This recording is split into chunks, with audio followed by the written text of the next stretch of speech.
မင်္ဂလာပါစတိုင်တစ်မဂ္ဂဇင်းမှာထည့်သွင်းဖော်ပြထားတဲ့မောင်ပေါ်ဦးတို့ဥက္ကမောင်ဘန်းဆိုတဲ့စာလေးကိုကျွန်တော်ဖတ်ပြချင်ပါတယ်စာကတော့ဆရာပေါ်ဦးတက်ထံကိုဆရာဥက္ကမောင်ဘန်းကနေပြန်ထားတဲ့ပြန်စာလေးအကြောင်းပါခင်ဗျာမောင်ပေါ်ဦးတို့မောင်ပေါ်ဦးထံမှ9ရက်2လ80နှစ်နေဆွဲစာရရှိပြန်ကြားအပ်ပါသည်ခိတိပကြီးကိုတိုးတိုးနဲ့ရှင်းရှင်းလင်းလင်းဖိုးပကြီးဖိုးတုံညာတွေမြန်မြန်သိအောင်ပြောစမ်းပါဆိုရင်အကောင်းဆုံးကတော့တီဘူးလို့တခွန်းနဲ့ပြောလိုက်စေချင်ပါတယ်မောင်ပေါ်ဦးအတွက်လည်းစိတ်ချမ်းသာသွားမယ်ကိုယ့်အလုပ်လည်းမပြတ်တော့ဘူးမောင်ပေါ်ဦးကတရားသမားတစ်ယောက်ပဲသူများအတွက်ဒုက္ခပိုးယူမနေနဲ့သူတို့ထင်သေးမှာကိုလည်းမစင်းစားနဲ့တော့ဒီပကြီးကလကားပဲဆိုပြီးမောင်ပေါ်ဦးကိုအရင်ကဝိုင်းပယ်ထားကြတယ်မဟုတ်လားရန်ကုန်မှာနောက်ထပ်လူစွမ်းကောင်းတွေပေါ်နေပါတယ်သူတို့ကြည့်လို့ပါလိမ့်မယ်ခုလိုရေးတတ်တဲ့ဆရာကိုစိတ်ခုစေခြင်းဘူးမောင်ပေါ်ဦးစေနာမြစ်တာကိုနားလဲပါတယ်တခါတည်းရေးယုံနဲ့ပြီးမှာမဟုတ်နှစ်ခါမပြီးပြောယုံနဲ့မပြီးရေးစရာကြီးအများကြီး religion တစ်ခုအပြောင်းလဲလုပ်တယ်လို့ပဲစောကရက်ထားရင်တတ်တာမယ်ဒါပေမဲ့စေတနာနဲ့ဝါသနာအလျောက်နည်းနည်းတော့ပြောလိုက်ချင်ပါသေးတယ်တစ်ခေတ္တပကြီးရေးဖို့ technique ဆိုတဲ့လက်ဆွမ်းမဟုတ်စိတ်အတွေးခေါ်ကိုအရင်ဆုံးပြောင်းဖို့နဲ့အဲ့ဒီအတွေးခေါ်ကိုလက်ရဖြစ်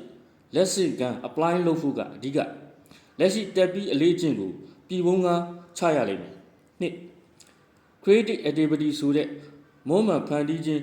စိတ်အားကိုတတိရှိမွေးမြူရမယ် fear ကြောက်စိတ်ပါနေသေးရင်မတိုးတက်ဘူးတစ်ထိချသုံးဒီနေ့ပကြီးထွန်းကားနေတဲ့တိတ်ပံအစွမ်းအမျိုးပေါင်း100မှာ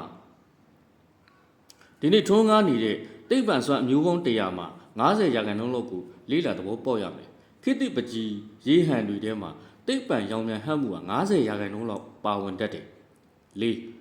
ဘယ်ပကြီးမဆိုလှမဲ့အယူဆနဲ့ရေးဖော်ခြင်းနှလုံးသားထဲမှာတူမထားနိုင်တူမထားနိုင်လို့ထုတ်ဖော်ခြင်း expression မှာတင်းဆိုတဲ့အကြောင်းအရာကအဓိကမဟုတ်ကားထဲပါဝင်တဲ့ပစ္စည်းတွေကိုနေရာတကျဖွဲ့စည်းပုံ synthesis ကအဓိကအဲ့ဒီပစ္စည်းတွေသူ့နီးဥပဒေစည်းကမ်းအရာ unity ဖြစ်အောင်10ရာခိုင်နှုန်းကနေပြီး100ရာခိုင်နှုန်းအထိဖန်တီးမှုနဲ့ဖွဲ့စည်းခြင်းပါနေချာတိုင်းပုံလူကူးခြင်းကို naturalism ခေါ်တယ်တရုတ်မှန်အောင်ဖန်တီးခြင်းကို realism ခေါ်တယ်တဝက်ဖန်တီးခြင်းကို semi abstract ကွင်းလုံးကျဖန်တီးခြင်းကို abstraction non objection စသဖြင့်ခေါ်ကြတယ်ငါဘယ်တော့မှပြီးစုံမှာမဟုတ်တဲ့ art ရဲ့အဓိပ္ပာယ်ကျယ်ဝန်းပုံကိုစောကသဘောပေါက်ထားရင်တစ်ဖက်သက်အယူတီးစိတ်ပျောက်သွားမယ်အထက်ပါ၅ချက်ကိုဒုလို့ညင်းပယ်နေမယ်ဆိုရင် international standard အမိလိုက်ဖို့အနာဂတ်မြန်မာပကြီးဆရာကောင်းဖြစ်ဖို့ဆိုတဲ့စကားပြောမနေကြပါနဲ့တော့ရက်တန်းကရက်ပြီးဟောဒီကားကတော့ကျွန်တော်ရဲ့ကိုနီးကိုဟန်ယဉ်ကျေးမှုကာချာပဲလို့ဒါအကာအကွယ်ယူပြီးအသက်တာခိုနေကြပါတော့လို့ဒါဏီကုန်းချုပ်ပြောကြားခြင်းပါတယ်ခင်မောင်ဘန်21ရက်2လ1982ရွတ်ဖတ်သူစုရည်နဲ့ကျေးဇူးတင်ပါတယ်